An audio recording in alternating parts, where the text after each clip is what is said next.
Selamat malam, salam sejahtera. Perkembangan terkini tentang kapal perang Malaysia yang tak siap-siap lagi.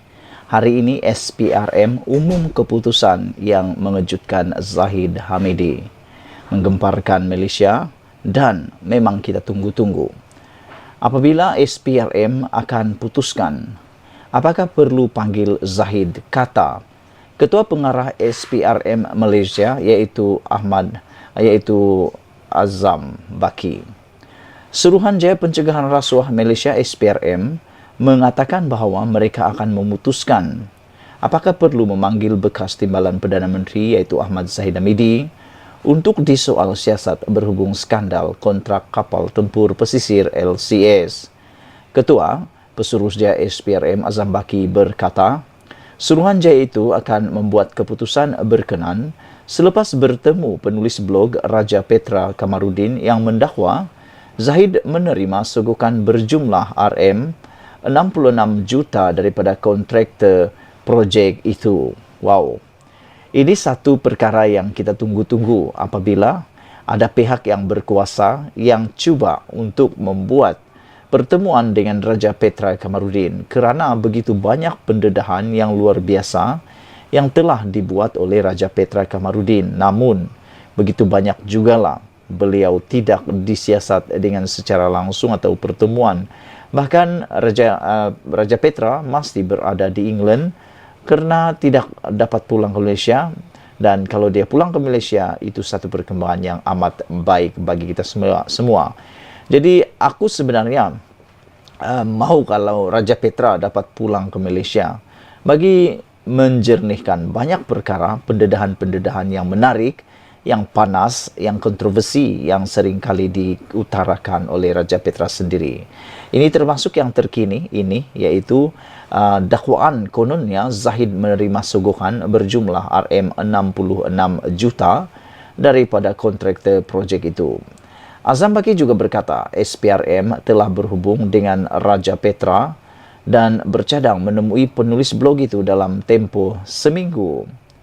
Melibatkan yang dikatakan oleh seorang blogger, Raja Petra ni, kita akan jumpa dialah dalam tempoh terdekat, dalam tempoh seminggu ini, katanya kepada Malaysia Kini.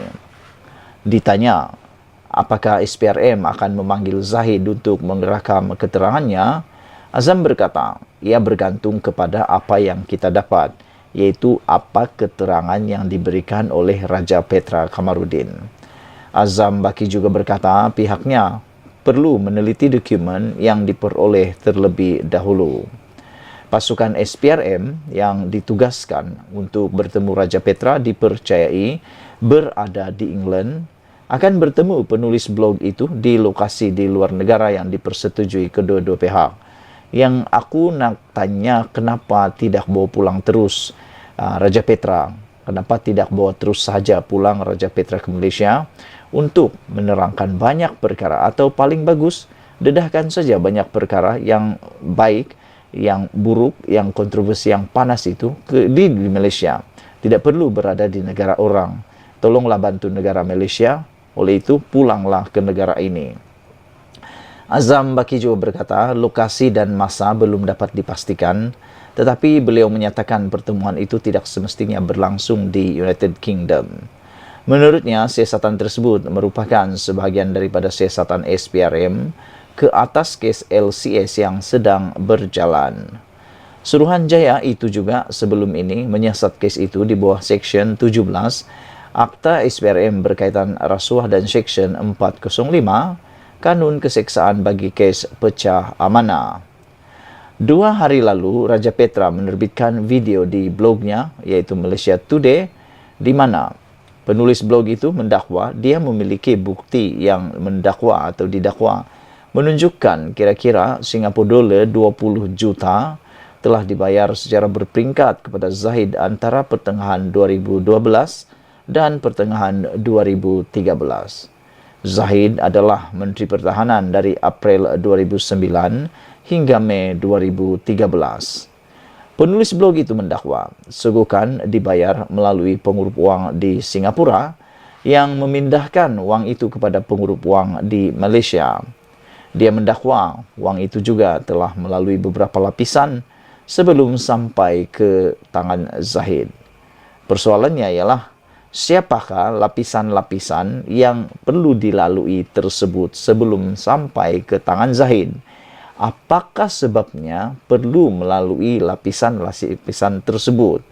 Dan yang menariknya, apabila Raja Petra kata dakwaan suguhan itu dibayar melalui pengurup uang di Singapura yang memindahkan uang itu kepada pengurup uang di Malaysia. Wow, begitu hebatnya proses itu, begitu canggihnya dan liciknya perbuatan ini kalau benar apa yang didakwa oleh Raja Petra Kamarudin ini. Malaysia kini telah menghubungi Zahid untuk mendapatkan komen mengenai dakwaan itu. Jadi kita sama-sama tunggu apa komen Zahid Hamidi mengenai dakwaan daripada Raja Petra Kamarudin ini yang menyatakan bahwa Zahid Hamidi telah menerima sogokan sebanyak RM 66 juta daripada kontraktor yang telah membina kapal perang LCS yang tak siap-siap ini lagi. Jadi kita bersyukurlah apabila SPRM telah memberikan kata putus bahwa mereka akan putuskan tidak lama lagi perlu panggil Zahid atau tidak. Menurut ketua pengarah SPRM ini, mereka akan memanggil Zahid selepas berjumpa dengan penulis blog yang telah mendedahkan berlakunya kononnya suguhan tersebut. Dan menurut Raja Petra, beliau mempunyai bukti yang menunjukkan bahwa berlaku transaksi tersebut. 2 hari lalu, apabila dalam video di blognya yaitu Malaysia Today, Raja Petra mendakwa dia memiliki bukti yang mendakwa menunjukkan kira-kira 20 juta Singapura dolar telah dibayar secara berperingkat kepada Zahid antara pertengahan 2012 dan pertengahan 2013. Zahid adalah Menteri Pertahanan dari April 2009 hingga Mei 2013. Menurut Raja Petra Kamarudin, wang itu yang didakwa adalah sogokan dibayar melalui pengurup uang di Singapura dan telah dipindahkan ke pengurup uang di Malaysia pula. Raja Kamarudin juga mendakwa bahwa wang itu telah melalui beberapa tapisan sampai ke tangan Zahid. Saudara-saudara, itulah dia isu yang paling hangat berkaitan LCS, kapal tak siap, duit dah lesap. Siapa yang bertanggung jawab? Kita pun tunggulah keputusan daripada SPRM. Itu pendedahan daripada Raja Petra dan akan disiasat oleh SPRM. Malaysia kita punya, kita jaga sama-sama, cintai Malaysiaku. Kita jumpa lagi. Bye-bye.